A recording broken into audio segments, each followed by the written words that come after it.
Law of attraction, इस पर बहुत सी वीडियो बनी है, बहुत से लोग इसको मानते हैं, बहुत से रिलीजन इसको प्रमोट करते हैं। जब मैंने इस पर रिसर्च की तो मुझे पता चला कोई भी ये नहीं बताता कि इसको डेली लाइफ में कैसे अप्लाई किया जाए। काफ़ी डीप रिसर्च और प्रैक्टिकल एग्जाम्पल के बाद मुझे पता चला कि अगर इन 3 चीज़ों को हैबिट्स में तब्दील किया जाए तो हम लॉ ऑफ अट्रैक्शन को अट्रैक्ट कर सकते हैं और अपने गोल्स, अपनी सक्सेस को अचीव कर सकते हैं। ये वीडियो समझने के लिए नहीं, ये आपकी रियलिटी को रीप्रोग्राम करने के लिए। अगर आप इन 3 स्टेप्स को 21 दिन अप्लाई करते तो आपको फील होगा कि आपकी लाइफ टर्निंग पॉइंट ले चुकी है।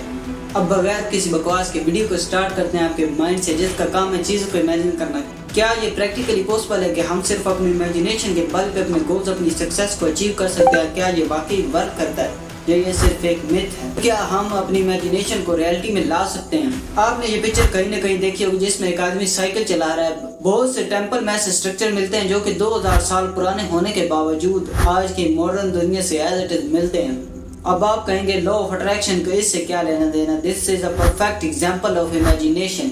इससे साबित होता है कि जो चीज़ हम इमेजिन कर सकते हैं वो प्रैक्टिकली पॉसिबल है।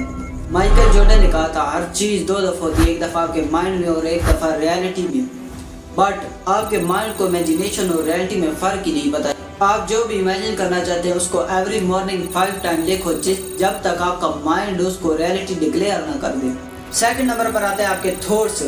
बट नेचर का रूल है, जो चीज़ जितनी प्रॉफिटेबल होती है उसके इतने ही साइड इफेक्ट होते हैं। इसी तरह हमारा माइंड जब किसी चीज़ के बारे में नेगेटिव सोचता है वो डिप्रेशन मूड में चला जाता है, और जब किसी चीज़ के बारे में ज़्यादा पॉजिटिव सोचता है तो वो डीप थिंकिंग मूड में चला जाता है। रूल सिंपल है, किसी चीज़ की नेगेटिव साइड को ज़्यादा सोचना डिप्रेशन, और किसी चीज़ की पॉजिटिव साइड को ज़्यादा सोचना डीप थिंकिंग कहलाता है।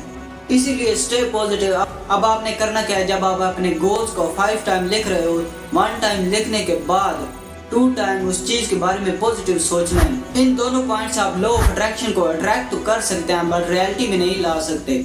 इसीलिए चलते हैं थर्ड और मोस्ट इम्पोर्टेंट पॉइंट पे, जिसके बगैर the law of attraction work नहीं करता। अब ये पॉइंट हमें बताया ही नहीं जाता, या इस तरह बताया जाता है कि इसके बगैर भी सब कुछ अचीव किया जा सकता है। Action the law of attraction का मोस्ट इम्पोर्टेंट पॉइंट है और बेस है। इसके बगैर the law of attraction work नहीं करता। किसी भी बताने वालों को क्या ब्लेम करना, क्योंकि हम मिडिल क्लास सुनना ही यही चाहते हैं कि हमें करना भी कुछ ना पड़े और हम अपने गोल्स, अपनी सक्सेस को अचीव कर रहे हैं। भाई ऐसा कुछ नहीं होता। किसी भी चीज को हासिल करने के लिए उसके लिए घिसना पड़ता है। आपके एक्शन और आपके स्ट्रगल ही फैसला करते हैं कि आपका फ्यूचर क्या होगा, ना कि आपकी इमेजिनेशन और स्ट्रॉन्ग बिलीव।